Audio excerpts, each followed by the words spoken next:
What is going on YouTube? So in today's video, I'm going to be changing the oil on our 2020 Mazda CX-5 Signature. This is the all-wheel drive turbo version of the CX-5. I've never changed the oil on this car before. We bought this vehicle with 14,000 miles and it has roughly 18, it's actually about to turn over 18,000, so I figured I would go ahead and change the oil on it.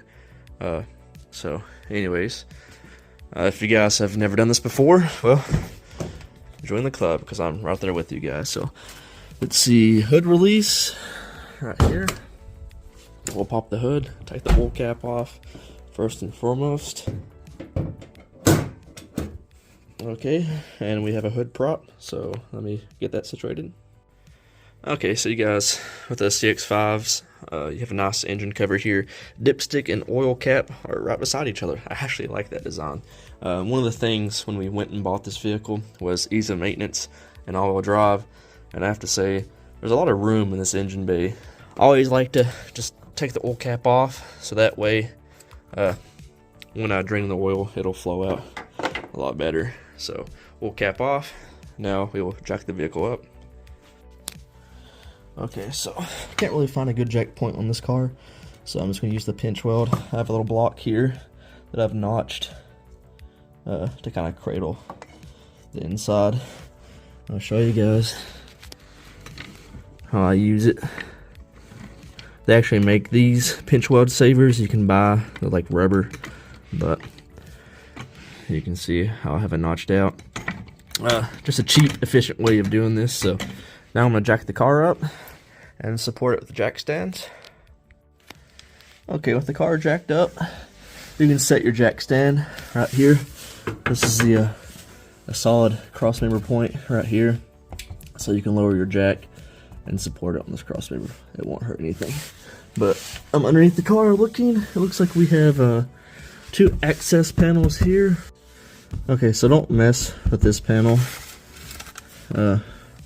It does not give you access to anything you need, so I'm going to start taking this one apart.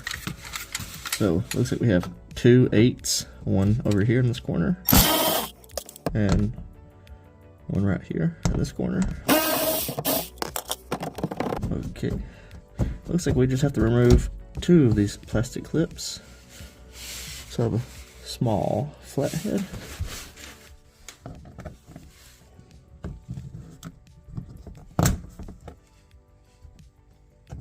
Looks like they just pop out.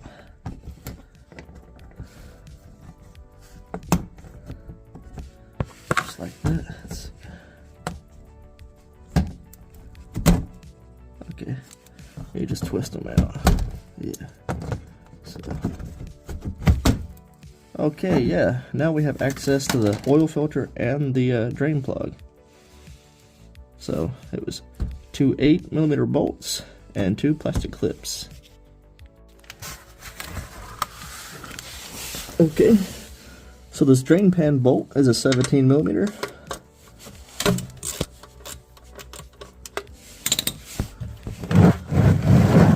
Situate my drain pan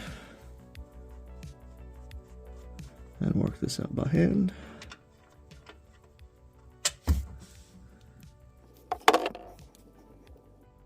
And we'll let this drain. While the oil is draining, I went ahead and took out this Mobil 1 oil filter just to give you guys a part number.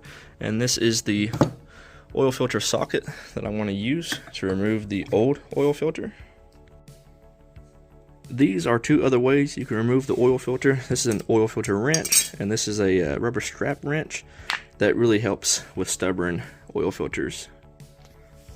So this oil filter cap is a 3/8 drive.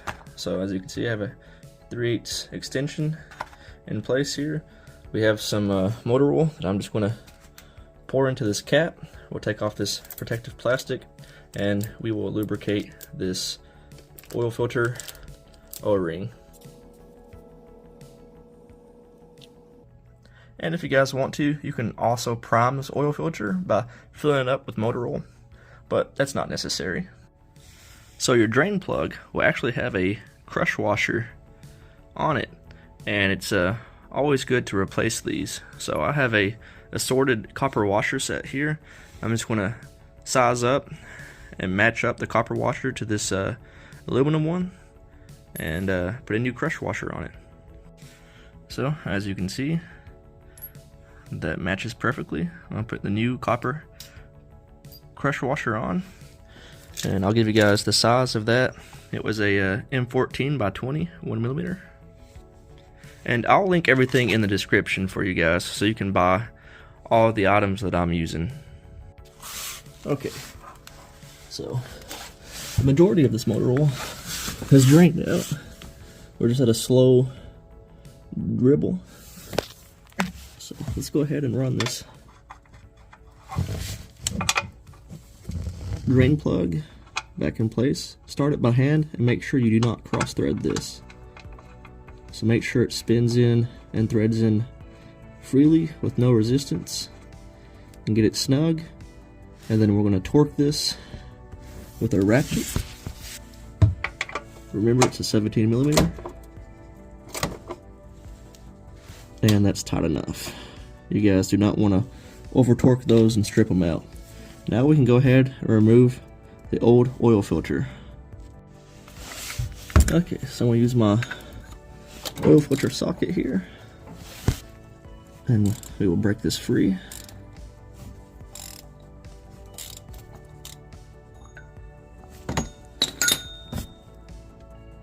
None of this stuff needs to be overly taut. So now we'll let that drain.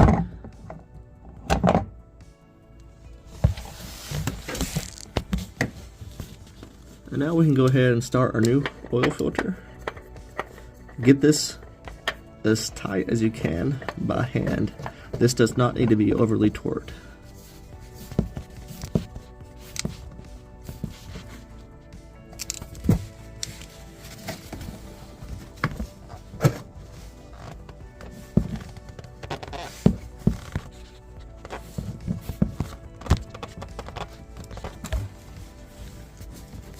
And if you want to, you can barely snug it with your socket. That's nice and snug now, and we can go ahead and put our access panel back on. Okay, so here's the access panel.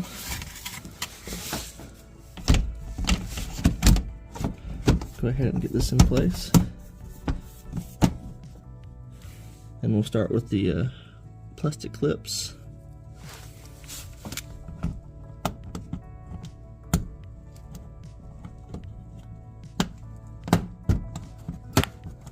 Just twist them in place and push the pop rivet back in. So if your plastic tangs are spread open like this, you can actually just push them back together. And then start it in. Try to push them all back together, and then snap it in just like that. So now we'll put our two 8mm screws in, start them by hand, thread them in just a little bit, just like so. And now we'll torque those down.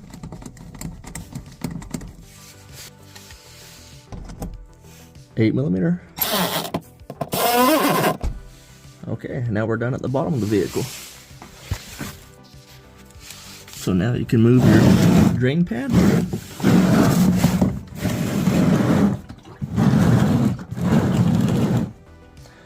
And while you're out from under the car, reach in and grab your jack stand. Make sure everything is clear from underneath the vehicle before you lower your jack.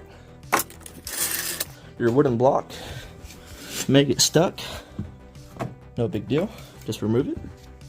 Grab a clean funnel. So I've read online that the oil capacity of the Signature CX-5s with the turbo can take anywhere from 5 to 5.5 quarts of motor oil. So I'm gonna start off by putting 5 quarts in it, and checking the dipstick. I'm running Mobil 1 European car formula 0W40. I like this thicker oil because these cars are direct injected and they are turbocharged, so I like the added protection of the 40 weight. You have a lot better shear strength because with direct injected engines you have a lot of gasoline dilution, which can actually thin out your 40 weight to the performance of a 30 weight. So now we'll just add our 5 quarts of motor oil. All 5 quarts are in. I'm going to let it take time to settle to the bottom of the oil pan, and then we will pull the dipstick, check the level, and then we will start the car and let it run for maybe 30 seconds, turn it off, and recheck the oil level.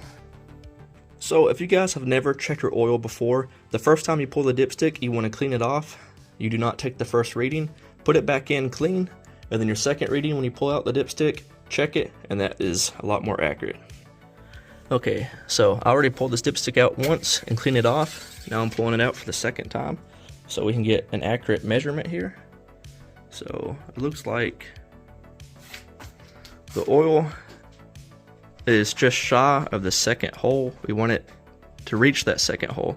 So I'm gonna go ahead and start the vehicle and let the oil circulate and recheck.